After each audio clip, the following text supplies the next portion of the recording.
Hey, what's up guys, I'm Lan here. Welcome back to a new video on my channel. So in this video I'm going to talk about iOS 14.1. So I have been using iOS 14.1. It's been 1 week and this is an iPhone 10R. So last week I made a video that I have received iOS 14.1 on my iPhone 10R. So in this video I'm going to talk about what are the new bugs that I'm able to notice and what are the bugs that actually have been fixed with this iOS 14.1. Apart from that, I'm going to talk about the battery life because I've got most of the comment on my last video, people asking me how's the battery life, whether it has been improved, what is the screen on time. Also, as you can see on my iPad, I am using iPadOS 14.1. So overall, whether iOS 14.1 is a good device and when we can expect iOS 14.2 on iPhone and iPad. So I'm going to talk about all this in this video. So if you're new here, give this video a thumbs up, and also I would request you to subscribe to the channel because this gives me a lot of motivation to make more of this kind of videos for you guys.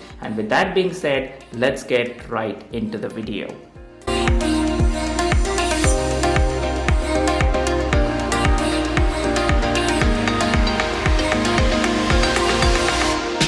Alright guys, so first things first, so let's talk about the battery life. So if I go to the general and if I go to this battery option, let me show you what is the battery health. So right now, as you can see, the report is getting generated, and if I show you the battery health section, so right now I'm running 90%. So it is the maximum capacity what it is supporting on my iPhone 10R. So would like to inform you that I have been using this device more than 18 to 19 months, and it is perfectly more than okay to have 90% of battery capacity. And trust me, I have no battery issues at all. So people often comment on the videos that what is the battery life on iPhone 10R that you're using, and let me show you that. If I show you the battery settings and let me go to this last 10 days, so as you can see, this is the kind of usage that I'm having right now. And if you look at this average screen on time, you can see that it says 6 to 7 hours. So 6 hours 7 minutes, and average screen off time is 1 hour 20 minutes. So if I show you the last 24-hour graph, you can see I'm getting a screen on time of 6 hours, between 6 to 6.5 hours. So this is pretty good screen on time, I believe. So also let me tell you guys that battery life and the screen on time, this all the factor depends on typically how you use your iPhone. So those are the factors that the battery life will depend on. So these are the application mostly that I use and mostly take my battery life. So as you can see, this is kind of battery life, and this is what I kind of get 6 to 7 hours of battery screen on time. So I personally feel that with iOS 14.1 the battery life has been improved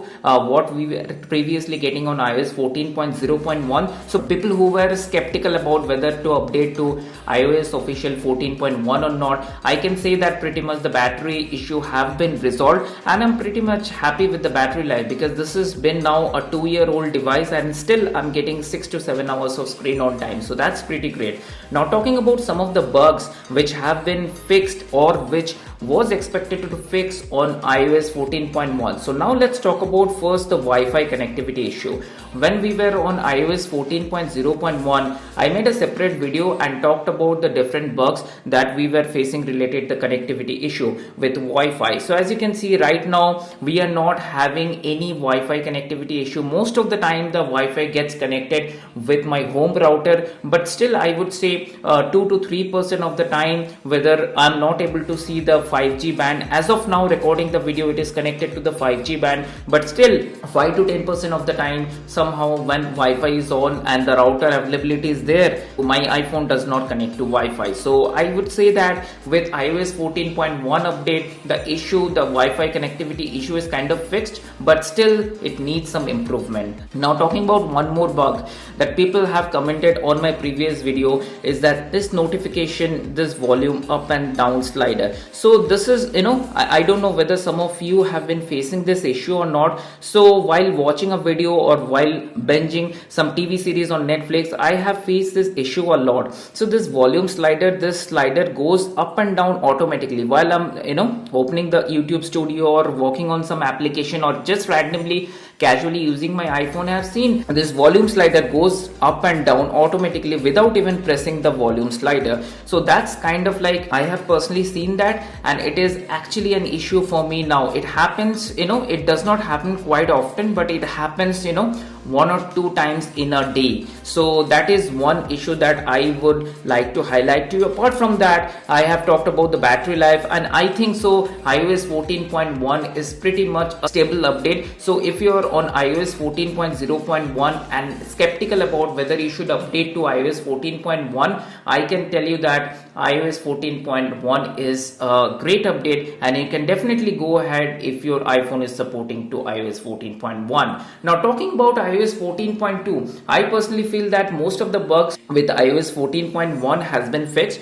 What we expect to from iOS 14.2 is to resolve this Wi-Fi connectivity issue, because still I personally feel that this Wi-Fi connectivity issue is still there. It is improved, the condition is much better, but still it is there. So I hope that Apple fixes this Wi-Fi connectivity issue. Apart from that, I also feel that Apple should fix this volume slider issue. So this volume slider goes automatically up and down without even touching the volume slider up and down button. So this should be addressed with iOS 14.2. So this is me talking about iOS 14.1 and what I personally felt with iOS 14.1. I have been using this on my iPhone 10R. So let me know in the comment section on which of your iPhone you're using and what is the iOS version that you're using. And also, if you want to support me, then definitely do consider subscribing to this channel, because I keep on making videos like this. So then again, I will see you on my next video. Bye.